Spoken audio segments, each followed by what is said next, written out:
জঙ্গলি জানোয়ার। না স্যার, টাকা আছে তো, আমার সব অনেক কিছু টাকা জমা আছে স্যার। আপনাদের মতো শয়তানদের শায়েস্তা করতে একটু শয়তানি করতে হয়। 2025 বাংলাদেশি বিনোদন শিল্পের জন্য ছিল এক কঠিন বছর। তার মাঝেই দেশের জনপ্রিয় ওটিটি প্ল্যাটফর্ম চরকি দেখালো চমক। বড় পর্দা থেকে ওয়েব ফিল্ম, অরিজিনাল সিরিজ থেকে নতুন নির্মাতার কাজ, পুরো বছর জুড়ে চরকি উপহার দিয়েছে 27টি ভিন্নধর্মী কন্টেন্ট। তার পক্ষ থেকে ক্ষমা চাইছি। এই সংখ্যা শুধু একটি হিসেব নয়, পুরো ইন্ডাস্ট্রির নতুন দৃষ্টান্ত। বছরের শুরুতেই আলোচনায় আসে সুকর্ণ শাহেদ ধীমান পরিচালিত ফেউ। একই সময়ে চরকিতে আসে সৈয়দ আহমেদ শাওকির গুলমোহর। এটি ছিল শাওকির চরকিতে প্রথম কাজ। দ্রুতই সিরিজটি হয়ে ওঠে top talking content.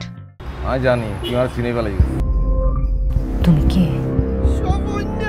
চরকির fan favourite চরিত্র অ্যালেন স্বপন। 2025-এর মাঝামাঝি আসে দ্বিতীয় সিজন। সাসপেন্স, হাস্যরস আর অদ্ভুত চরিত্র। টানা তৃতীয়বার অর্জন করেছে দেশের সেরা সুপার ব্র্যান্ড স্বীকৃতি বসুন্ধরা টিস্যু। সব মিলিয়ে এটি ছিল চরকিতে বছরের অন্যতম জনপ্রিয় রিলিজ। আমাকে রেখে যেও না জঙ্গলি। বাপ বাইসে আছে কি নাই বড় সত্যি কথা করছে না।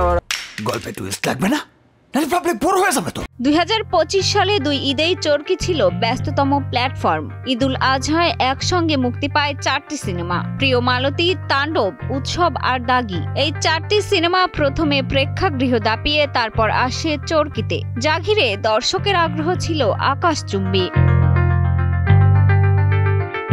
ঈদুল ফিতরে চরকিতে দারুণ সাড়া ফেলে হাউসফুল 4 সিনেমা: বরবাদ, দাগি, জঙ্গলি, চক্কর 302। ঈদের বাইরে পুরো বছর জুড়েও ক্রমাগত আসতে থাকে শক্তিশালী কন্টেন্ট, যার মধ্যে দেয়ালের দেশ, ইনসাফ অন্যতম। চরকি শুধু একটি স্ট্রিমিং প্ল্যাটফর্ম নয়, বাংলাদেশি কন্টেন্ট ইন্ডাস্ট্রির নতুন মাইল ফলক। মিষ্টি খাতুন, কালের কণ্ঠ।